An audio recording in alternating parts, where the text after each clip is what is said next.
little more than a mention of rough weather and a high spring tide expected overnight. Few paid attention. High tides were part of life along the East Coast.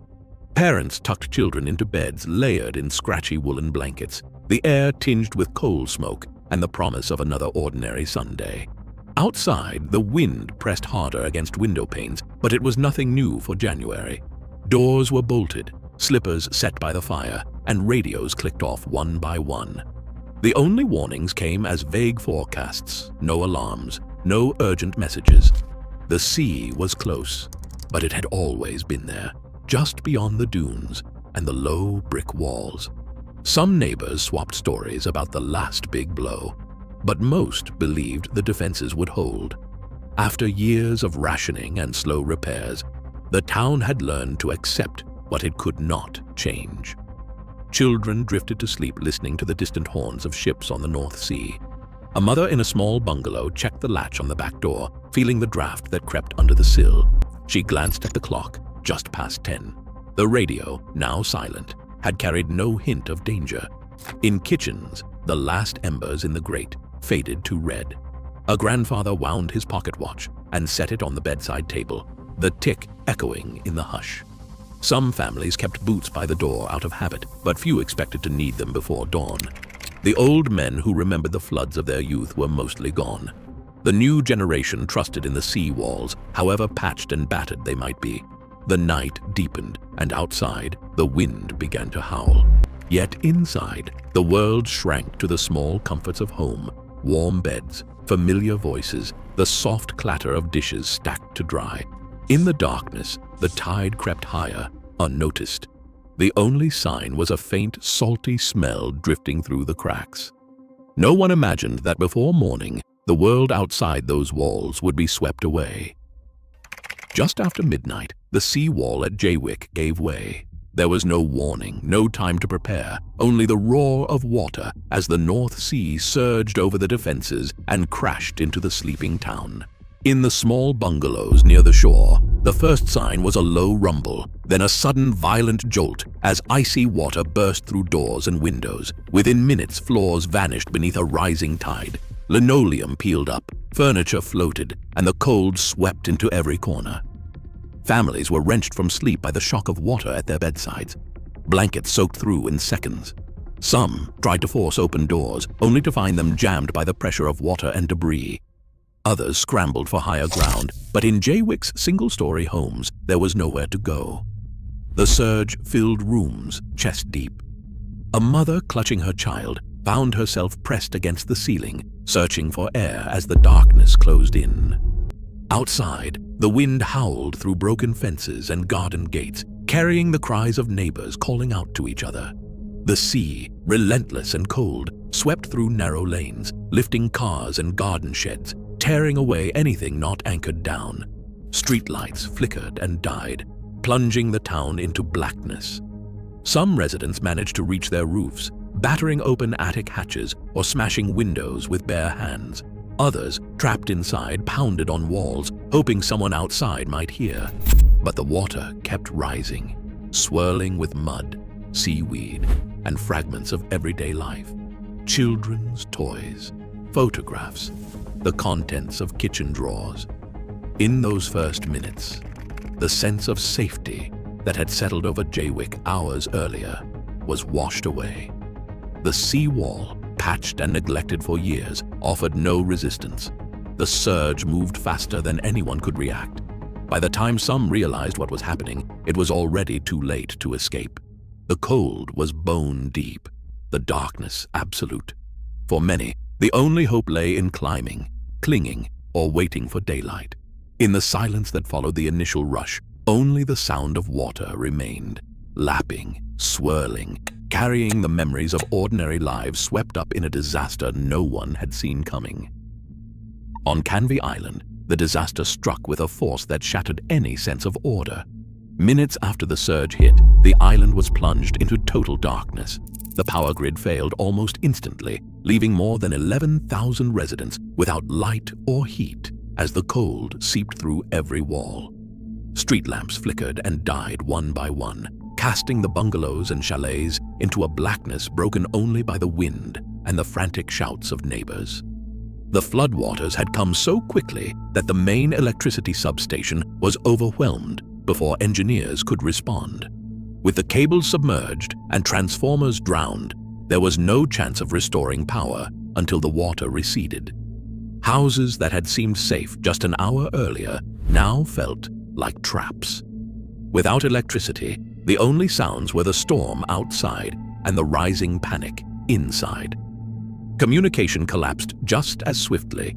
The telephone exchange, already strained by the weather, fell silent as the lines shorted out. Calls for help never reached the mainland. Emergency operators could do nothing but listen to static, while families on the island were left cut off, their voices lost to the night. Even radio sets, once a comfort against the dark, fell quiet as batteries failed and water crept higher. Volunteer crews, men who hours earlier had been finishing late shifts or sharing a pint, gathered at the edges of the flood. With no working phones or radios, they relied on word of mouth and their own instincts. Some tried to wade through the freezing water, carrying lanterns or torches that guttered in the wind. Others commandeered tractors and lorries, engines sputtering as they pushed through flooded lanes in search of stranded families. Roads that had connected Canvey to the rest of Essex vanished beneath the tide. Bridges were swept away or rendered impassable, isolating the island completely. Rescue teams on the mainland could only watch the distant glow of torches on the roofs, unable to reach those in peril. For the people of Canvey, the blackout was more than a loss of life. It was a severing of every link to the outside world. Inside the homes, the cold deepened. Without power, coal fires sputtered out and pipes froze. Candles were scarce and the damp crept up the walls. The silence of the phone lines and the dead radios made the night feel endless. In that darkness, every minute stretched, and the only certainty was that no help was coming soon. The island's isolation was absolute, and for those trapped by the rising water, survival depended on whatever could be done in the dark. In the terraced streets of Great Yarmouth, the flood arrived as a silent invader.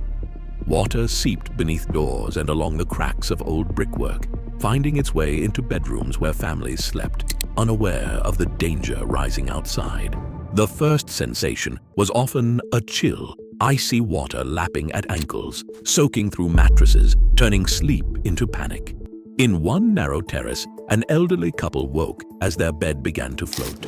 The husband, disoriented, tried to stand but slipped into water up to his chest.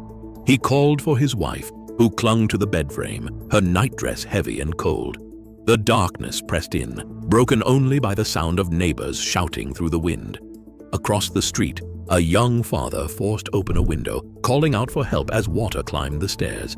He could hear children crying in nearby houses, voices muffled by walls and the relentless rush of water. In these moments, survival depended not on official rescue, but on the people next door. Neighbors tied bed sheets into makeshift ropes, passing them across alleyways, steadying each other as they waded through waist-high water. In some homes, families climbed into attics, hammering at roof tiles with whatever they could find, shoes, chair legs, even bare fists, hoping to break through before the water reached them. On the outskirts of Lincolnshire, the flood moved with a different kind of quiet. Farmhouses stood isolated, surrounded by flat fields that vanished beneath the tide. An elderly couple, both in their 70s, woke to the sound of water slapping against the walls. By the time they reached the door, the hallway was already knee-deep. The man tried to open it, but the pressure from outside pinned it shut. They retreated to their bedroom, water rising past the window ledge, soaking the rag rugs and swelling the wooden floorboards. The couple climbed onto the bed, holding hands as the water crept higher, the cold biting through their clothes. In the darkness, they listened for any sign of help, a lantern, a voice, the engine of a tractor. But the only sound was the wind rattling the eaves. Elsewhere in the fens, a neighbor braved the flood in a battered rowboat, guided by the faint glow of a candle in an upstairs window. He called out, his voice nearly lost in the storm, and found a family huddled on a dresser, their dog barking at the water swirling below. He ferried them to safety, making trip after trip through the black water, his hands raw from the oars. In Great Yarmouth, A dock worker smashed through a back door to reach an elderly neighbor trapped in her kitchen, lifting her onto his shoulders and carrying her through the flooded streets to higher ground. The water did not discriminate. It filled parlors and pantries, swept through kitchens and bedrooms, leaving behind a silence broken only by the sound of neighbors calling out to each other. In every town and village, ordinary people became rescuers, risking their own lives to pull others from the dark. For many, the night was spent perched on rooftops or huddled in attic corners, teeth chattering, waiting for the first light of dawn. The flood reached bedroom height in some inland farms, leaving families stranded for hours before help arrived. Each act of rescue was quiet, often unseen, but it was these moments of neighborly courage that carried so many through the longest night of their lives. When daylight finally came on Sunday, the scale of the disaster revealed itself in cold numbers and silent streets. Officials moved from house to house, marking addresses on sodden lists and counting the dead where they found them. By the end of that first day, the toll stood at 307 lives lost across England. In Essex, the names of whole families appeared on hastily written registers. In Norfolk and Suffolk, the task of recording the missing fell to police constables and parish clerks working in borrowed boots, their hands numb from the cold. The floodwaters had receded in places, leaving behind a landscape of ruined homes and empty cribs, water lines scarring the walls. News dispatches carried only the starkest details: how many perished, how many were still unaccounted for, how many homes were now uninhabitable. Lists of the dead grew by the hour, each name a life ended in the night. The official record could not capture the quiet devastation left behind, but it was all the authorities had to offer as they began to piece together what had been lost. In the aftermath, the landscape became a gallery of silent witnesses. Clocks in parlors and kitchens, their hands frozen at 1:26, marked the exact moment the water claimed each house. On farmhouse walls, the tide left a brown stain just below the family photographs, a permanent reminder of how high the sea had reached. In the fields beyond the villages, the salt had turned the earth pale and lifeless. Rows of turnips and winter wheat, once green, now lay flattened and rimmed with white, the harvest ruined for seasons to come. Livestock carcasses dotted the ditches, tangled in barbed wire or stranded on the crowns of embankments. Along deserted lanes, a child's pram sat half submerged, its wheels caked in silt, a sodden blanket still inside. In some homes, the only sound was the drip of water from the rafters onto ruined carpets. The flood had swept away more than buildings. It had erased the ordinary markers of daily life. What remained were these mute objects, each one holding the weight of a story that would not be told aloud. Today, much of Britain's coastline stands protected by barriers forged in the wake of that silent catastrophe. Yet with sea levels now rising faster than at any point in recorded history, the question shifts from how we remember 1953 to how prepared we truly are. The cost of forgetting is not just lost memory, it is risk. For those who live by the water, history never stays buried for long. At dawn in 1985, the rattle of milk bottles and the ring of a single hallway phone stitched British neighbourhoods together. Today, those small routines and the trust they built have vanished almost without a trace. How did ordinary life, once so tangible, slip through our fingers? To find the answer, we will step inside the forgotten heart of everyday Britain.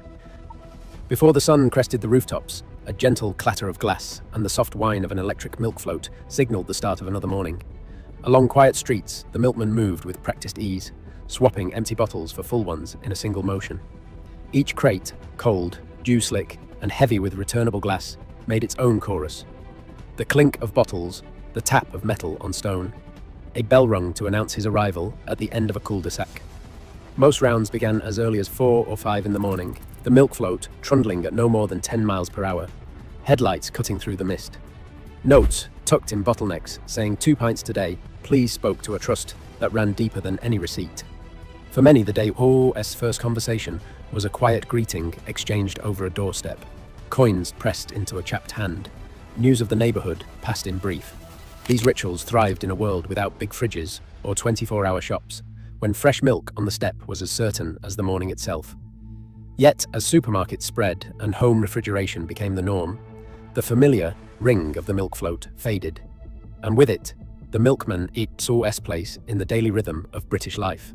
What was once an everyday exchange, simple and human, became something remembered, a small ritual that defined community and that most of us now only recall in memory. A single phone line in the hallway, fixed to its little table, set the boundaries for every conversation. Calls were rationed by cost and by earshot. No secrets from the family, no long chats without a watchful glance at the clock. Outside, the red phone box stood at the corner, coins clinking through the slot, the receiver heavy and cold, your breath fogging the glass. In 1985, British Telecom began quietly thinning out these boxes, citing fewer calls and rising costs as more households got their own line. At the same time, the answer phone tape hissed in the background, recording messages with a mechanical whir.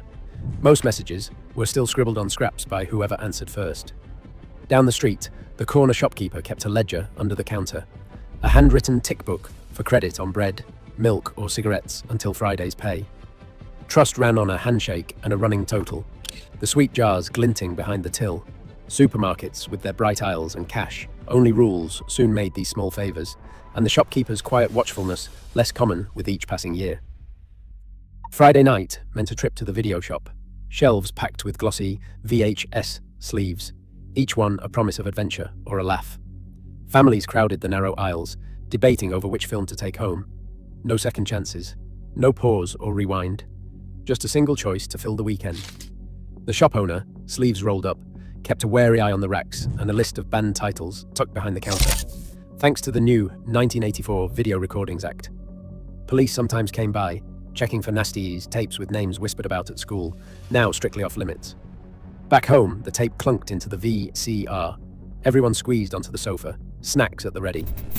With only 3 or 4 channels on the TV, and no way to record, Saturday mornings belonged to live kids shows, cartoons, pop stars, and phone-ins, watched in real time, pajamas and all. If you missed it, you missed it. By the end of the decade, big chains would swallow the independents, and the familiar faces behind the counter would vanish, leaving only the memory of those communal nights and the thrill of the rewind button snapping back to the start. A single press of the remote's teletext button brought up the CE fax grid, with blocky headlines, rainbow bars, and news that loaded one slow page at a time. For many, it was a morning ritual, checking the weather, the football score, or the tide listings, all in chunky blue and yellow squares. But the living room was not the only place where screens flickered to life. In bedrooms across Britain, cassette tapes whirred and hissed as new mixtapes took shape, recorded off the radio, painstakingly timed to catch the start of a favourite song, each one labelled in biro on a folded inlay card. Passing a mixtape felt like handing over a secret, a message and a mood, a crush hidden in the track order. And just down the hall, the glow of a microcomputer lit up the wallpaper. The cassette drive screeched as games loaded stripe by stripe, and lines of basic code appeared, typed out by hand. Some kids wrote their own programs, sold them by mail order, and dreamed of seeing their names in Crash or Your Spectrum. These were the first bedroom coders, swapping code and ideas in a pre-internet world. Whether reading news in block graphics, sharing tapes, or writing games, everyday life was quietly splitting between shared browsing and private creation. Both roads led, in their own way, toward Britain's digital future. Inside the office, a steady clatter of typewriters filled the air, each keystroke echoing across rows of typists in the typing pool. Fingers stained faintly blue from carbon paper, they worked through stacks of forms, the sharp scent of Tipex lingering as mistakes were blotted out and retyped. Every document meant a fresh sheet, each letter a careful ritual. No second chances, no quick edits. Meanwhile, children poured into playgrounds, pockets stuffed with string and the hardest conker they could find. There were no goggles, just the crack of chestnuts and the sting of a near miss, the rules made up on the spot. At break, the tuck shop beckoned, crumpled dinner tickets traded for penny sweets, crisps and a panda pop if you were lucky.